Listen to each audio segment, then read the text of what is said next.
E aí, o Homer Simpson. E aí, gente, tudo bem? Vamos conversar um pouquinho aí? Rapaz, vamos conversar um pouquinho sobre cinema aí, né? Eu andei matutando aqui, eu andei pensando, rapaz, o que nós vamos fazer sobre os filmes do Holocausto? Que tem como tema, né, o Holocausto. O que nós vamos fazer com esses filmes? Eu vou explicar por quê, vocês vão entender. Olha só, gente. Agora, com a nova condição de Israel, né, como país que está cometendo genocídio, pois é, né? Eles já incorreram lá nos 5 pontos classificatórios que a ONU tem para classificar uma nação, ou às vezes a atuação de um Estado, nesse caso é um Estado, tá? Vamos deixar bem claro aqui que isso daqui não tem nada a ver com o povo judeu, entendeu? Não tem nada a ver com todo o povo judeu, tem a ver com o Estado, com a administração genocida desse presidente aí, o tal do Netanyahu. E parem para pensar, gente, sabe o que aconteceu?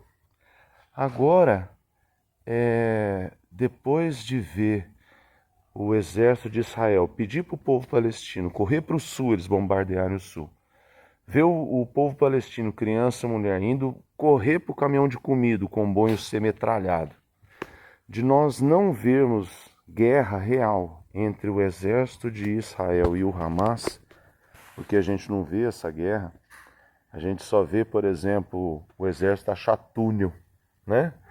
E como não achar túnel, né, gente? Pelo amor de Deus, tem um bloqueio na faixa de Gaza. Para fazer comércio, o povo precisou cavar túnel. 50% a taxa de desemprego. Vocês sabem o que é isso? 50%. E aí acontece um negócio desse. Então, aí depois de tudo isso,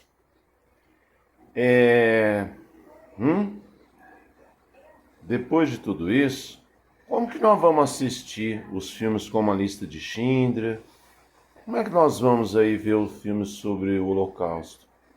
Como é que vai ficar a produção de novos filmes sobre o Holocausto? Porque o cinema americano retratou o Holocausto de maneira realista. Tudo aquilo foi verdade, aconteceu. O povo judeu sofreu pra caramba.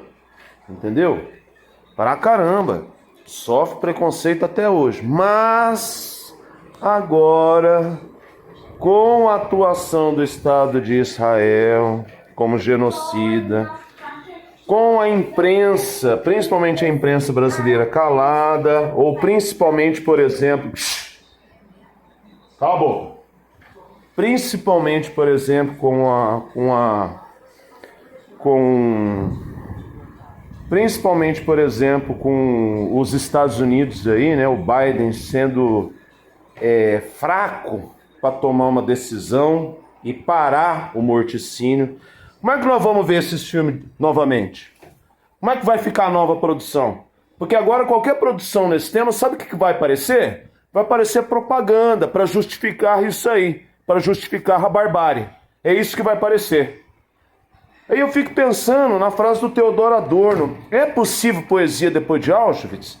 Porque eu fico pensando, como é que agora um diretor de cinema vai falar de um tema tão delicado para mostrar aí o sofrimento, né, do povo judeu com isso daí? E agora? O que a gente faz com esses filmes aí? Fica parecendo uma história lá do Radovan Karadzic, o líder sérvio, né, que era poeta. E depois que começou a guerra de Sarajevo, ele assumiu um posto no comando, foi responsável pela morte direta de 8.000 muçulmanos bósnios, ficou fugido da Interpol durante 10 anos. Quando descobriram, um monte de artigo. O que a gente vai fazer com a poesia de Radovan Karadzic? Então, eu acho que é melhor, por exemplo, né, os intelectuais começar a pensar nisso. O que nós vamos fazer? Como é que a gente vai assistir esses filmes novamente? Fica aí a pergunta.